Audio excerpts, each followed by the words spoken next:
El Evangelio según Mateo. Es uno de los registros oficiales más tempranos acerca de Jesús de Nazaret, su vida, su muerte y su resurrección. El libro como tal es anónimo, pero la tradición confiable más temprana lo relaciona con Mateo, el recaudador de impuestos que fue uno de los 12 apóstoles que Jesús nombró y que de hecho aparece en el libro mismo. Durante alrededor de 30 o 40 años, los apóstoles enseñaron y transmitieron su testimonio acerca de Jesús de manera oral, junto a las enseñanzas que todos ellos habían memorizado. Y Mateo entonces recopiló y organizó todo esto en un asombroso tapiz y diseñó este libro para resaltar ciertos temas acerca de Jesús.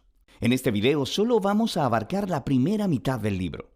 De manera específica, Mateo quiere mostrar cómo Jesús es la continuación y el cumplimiento de toda la historia bíblica acerca de Dios e Israel. Que Jesús es el Mesías del linaje de David, que Él es un nuevo maestro con autoridad como Moisés.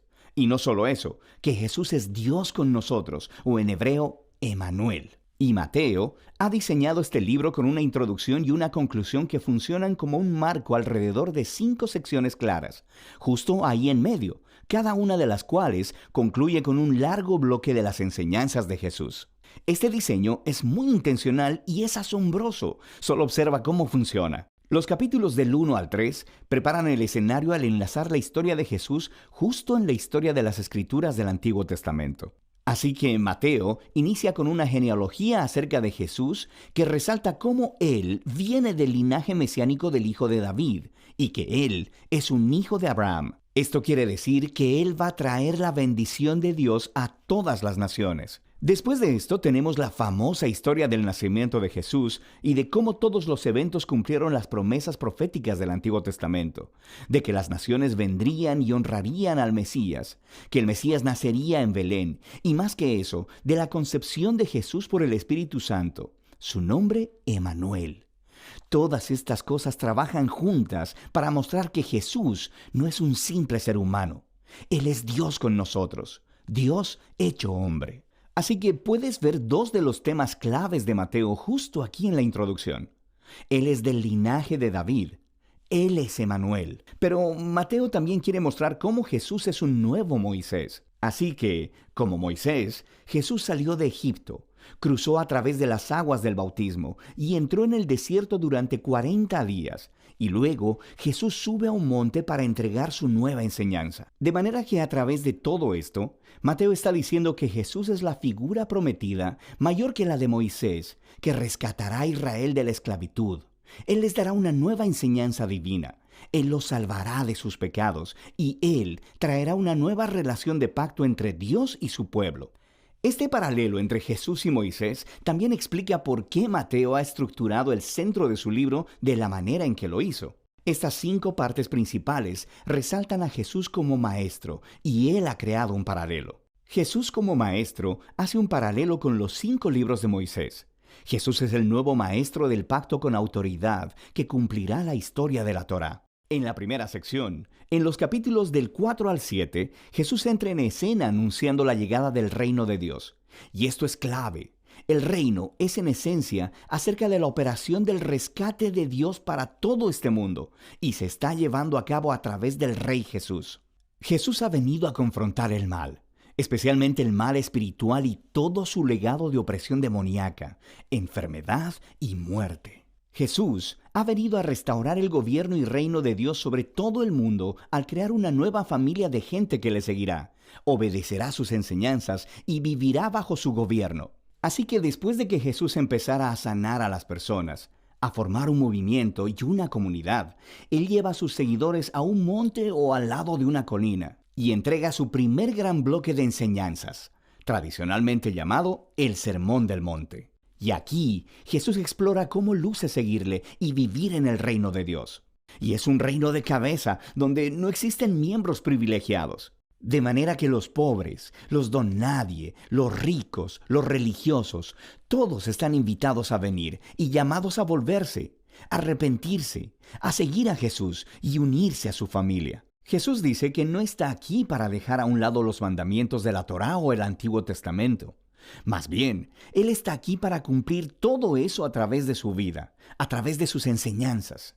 Él está aquí para transformar los corazones de su pueblo, para que realmente puedan amar a Dios y amar a su prójimo, incluyendo a su enemigo. Después de concluir esta gran enseñanza acerca del reino, la siguiente sección nos muestra a Jesús trayendo el reino a la realidad en la vida diaria de las personas. Así que Mateo organizó aquí 9 historias acerca de Jesús trayendo el poder del reino de Dios a las vidas de aquellas personas que están quebrantadas y en dolor. Hay 3 grupos de 3 historias, y se tratan de personas que están enfermas o tienen cuerpos quebrantados o están en peligro. Y Jesús las sana o salva a través de actos de gracia y poder. Y luego, justo en medio de estas triadas, encontramos 2 historias paralelas acerca del llamado de Jesús de que las personas deberían seguirle. Aquí, Mateo está resaltando un punto. Uno solo puede experimentar el poder de la gracia de Jesús al seguirle y volverse su discípulo. Después de que Mateo ha mostrado el poder del reino a través de Jesús, Jesús extiende su alcance al enviar a los 12 discípulos, quienes harán lo que Él ha estado haciendo. Esto nos lleva al segundo gran bloque de enseñanzas en el capítulo 10. Y aquí, Jesús les enseña a sus discípulos cómo anunciar el reino y qué esperar cuando lo hagan. Muchos en Israel están aceptando a Jesús y su oferta del reino, pero los líderes de Israel no. Ellos perderán mucho si se arrepienten y se convierten en discípulos de Jesús. Así que Jesús sabe que van a rechazarlo y perseguir a sus seguidores, y eso es exactamente lo que sucede. En la siguiente sección, los capítulos del 11 al 13, Mateo ha recopilado un grupo de historias acerca de cómo las personas están respondiendo a Jesús y a su mensaje, y nos encontramos con una mezcla de respuestas. Algunas historias son positivas. Las personas aman a Jesús y piensan que Él es el Mesías. Otros son más neutrales, como Juan el Bautista, o incluso los miembros de la propia familia de Jesús, y dejan claro que Jesús no es lo que ellos esperaban. Y luego tienes a los líderes de Israel. Ellos tienen una respuesta completamente negativa. Tienes a los fariseos y a los eruditos de la Biblia. Todos juntos rechazan a Jesús. Ellos piensan que Él es un falso maestro y que está desviando a las personas. Piensan que es un blasfemo por todas las cosas que declara acerca de sí mismo. Pero Jesús no está sorprendido o agitado por todas esas respuestas diversas. De hecho, Él se enfoca en eso en su tercer bloque de enseñanza en el capítulo 13. Aquí Mateo está recopilando un montón de las parábolas de Jesús acerca del reino, como la del sembrador arrojando semillas en 4 tipos de tierra, o acerca de una semilla de mostaza, o sobre una perla o un tesoro escondido. Estas parábolas son como un comentario acerca de las historias que acabas de leer en los capítulos 11 y 12. Algunas personas están aceptando a Jesús con entusiasmo, otros lo están rechazando. Pero el reino de Dios es de un valor incalculable y no dejará de extenderse a pesar de todos estos obstáculos. De manera que esa es la primera mitad del Evangelio según Mateo. Aquí hay algunas cosas para tener en cuenta mientras lees estos capítulos. Mateo está presentando a Jesús, recuerda, como la continuación y el cumplimiento de la historia del Antiguo Testamento. Así que busca cómo él entreteje citas de las Escrituras del Antiguo Testamento, y lo que encontrarás es que están localizadas en puntos estratégicos de la historia, explicando más acerca de Jesús y su identidad. Así que detente, tómate un tiempo para buscar estas referencias y léelas en su contexto del Antiguo Testamento, y frecuentemente descubrirás conexiones asombrosas e interesantes. Finalmente, pon atención a los tipos de personas que aceptan a Jesús y le siguen, y verás que más comúnmente son personas que no son importantes, que son donadies o que no son religiosos. Y estas son las personas que son transformadas por su confianza o fe en Jesús y que le siguen. Y son los religiosos y orgullosos los que son ofendidos por él. Entonces, ¿cómo terminará esta tensión entre Jesús y los líderes de Israel? De esto se trata la segunda parte del libro de Mateo. El Evangelio según Mateo. En el primer video vimos cómo Mateo introdujo a Jesús como el Mesías del linaje de David, como un nuevo maestro con autoridad como Moisés, y también como Emmanuel, que en hebreo significa Dios con nosotros. Después de que Jesús anunció y enseñó acerca del reino de Dios, y después de que Él llevó el reino a la vida diaria del pueblo de Israel, vimos que Jesús fue aceptado por muchos, pero rechazado por otros, especialmente por los líderes religiosos de Israel, los fariseos. Así que la gran pregunta es, ¿cómo terminará el conflicto entre Jesús y los líderes de Israel? La siguiente gran sección, de los capítulos 14 al 20, explora todas las diferentes expectativas que las personas tienen acerca del Mesías. Jesús sigue sanando personas enfermas y 2 veces ha provisto comida milagrosamente para esas multitudes en el desierto. Una formada por gente judía y otra por gente no judía. Y esta señal es muy similar a lo que Moisés hizo por Israel en el desierto. De manera que todas estas personas están muy emocionadas con Jesús. Ellos piensan que Él es el gran profeta y el Mesías, pero no así los líderes religiosos. Su perspectiva del Mesías está formada por pasajes como el Salmo 2 o Daniel capítulo 2, sobre un Mesías victorioso que va a liberar a Israel y derrotar a los opresores paganos. Y desde esa perspectiva, Jesús es un falso maestro. Él está haciendo declaraciones blasfemas acerca de sí mismo. Así que aquí encontramos historias acerca de su creciente oposición mientras preparan un plan para asesinarlo. Jesús responde apartándose de ellos, y él empieza a enseñarle a sus discípulos más cercanos lo que significa que él sea el Mesías de Israel, porque no es nada de lo que los demás están esperando. De manera que Jesús le pregunta a sus discípulos en el capítulo 16. Él dice: «¿Ustedes quién dicen que soy yo?».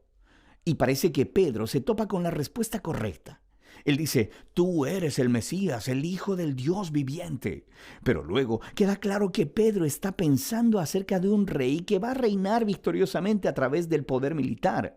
Y Jesús reta a Pedro diciendo: «Sí, me convertiré en rey, pero de una manera diferente». Así que Jesús comienza a enseñarles acerca de los temas del profeta Isaías, quien dijo que el rey mesiánico sufriría y moriría por los pecados de su pueblo. Jesús se estaba posicionando a sí mismo como el rey mesiánico, que reina a través de convertirse en un siervo que entregaría su vida por Israel y las naciones. Y bueno, Pedro y los discípulos simplemente no lo entienden. Así que Jesús entra al cuarto bloque de enseñanza, seguido después por otra serie de enseñanzas. Y estas se tratan de la naturaleza del reino mesiánico de Jesús puesto de cabeza, el cual pone al revés todos nuestros sistemas de valores. Así que en la comunidad del rey siervo, ganas honor al servir a otros en lugar de vengarte, y perdonas y haces el bien a tus enemigos. Y en el reino de Jesús obtienes verdadera riqueza al entregar tu riqueza a los pobres. Para seguir al Mesías siervo, debes convertirte tú mismo en un siervo.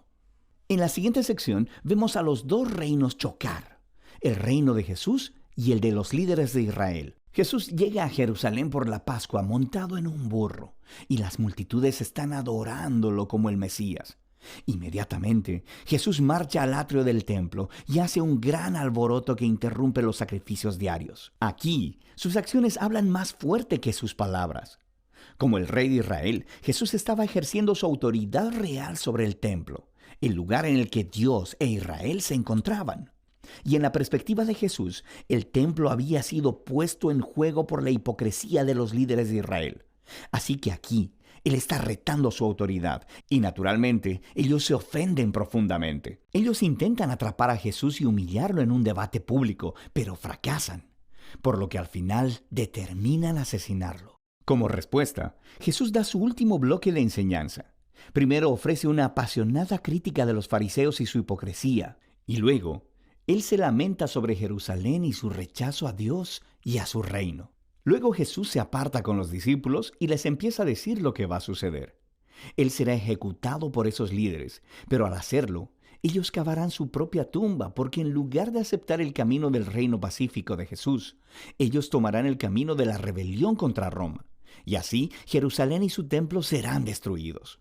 Pero Jesús dice que ese no es el final de la historia. Él será vindicado después de su muerte a través de su resurrección. Y un día Él regresará a establecer su reino sobre todas las naciones. Mientras tanto, los discípulos deben mantenerse alerta y comprometidos con anunciar a Jesús y su reino, y extender las buenas nuevas. Y con todo esto resonando en los oídos de los discípulos, la historia llega a su punto culminante. Esa noche, Jesús aparta a los discípulos y celebra la Pascua con ellos. La Pascua vuelve a contar la historia de la liberación de Israel de la esclavitud, a través de la muerte del Cordero de la Pascua. Y luego Jesús toma el pan y el vino de la cena como nuevos símbolos, mostrando que su muerte venidera sería un sacrificio que redimiría a su pueblo de la esclavitud al pecado y la maldad.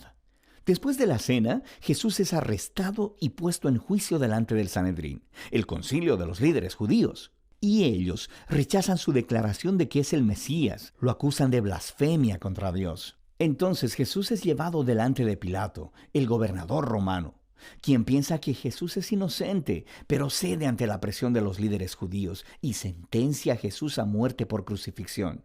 Así que Jesús es llevado por soldados romanos y crucificado. Ahora notarás en esta sección que, justo como Mateo hizo en los primeros capítulos, él aumenta el número de referencias al Antiguo Testamento. Él está tratando de mostrar que la muerte de Jesús no fue una tragedia o un fracaso.